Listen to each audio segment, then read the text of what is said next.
Nasa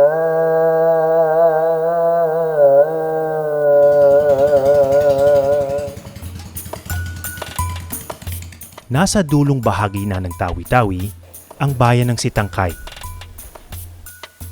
Tahanan nito ng mahigit 54,000 tao. Karamihan, mga Samadilaut o Badyaw, Samadiliya at Tausug.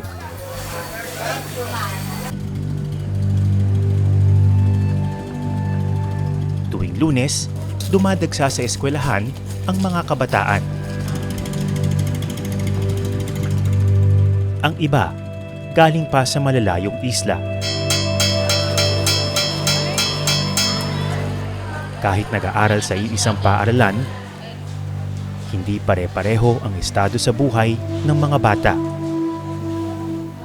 Pagdating ng recess, ang 17 taong gulang na si Tadzralin o Tads, piniling maiwan sa loob ng classroom.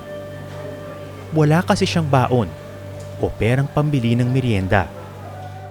Paano pag wala kang baon? Hindi ka kumakain buong araw? Hindi. Ganun.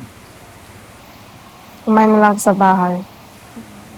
We have two names of Yaakov. Yaakov, Sa maliit na isa ng Bulubulo nakatira ang pamilya ni Tads, mahigit 20 kilometro mula rito. Simple lang daw ang buhay doon. Anong ginagawa niyo dun sa Bolo-Bolo? Anong hanap buhay ni Papa? Maninista pa ang papa ko. Yun lang. Si mama mo?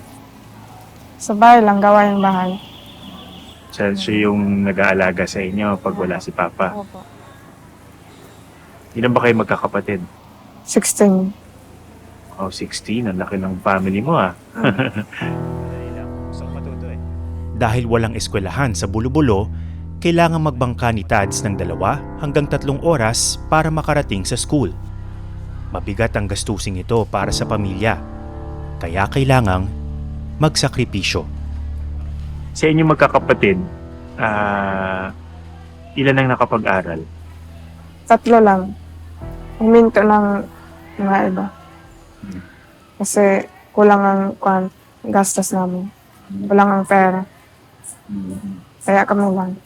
3 lang ang pinag-aral. Yung 2 ba, mas matanda o mas bata sa'yo? Mas bata. Ako nang pinaghatanda.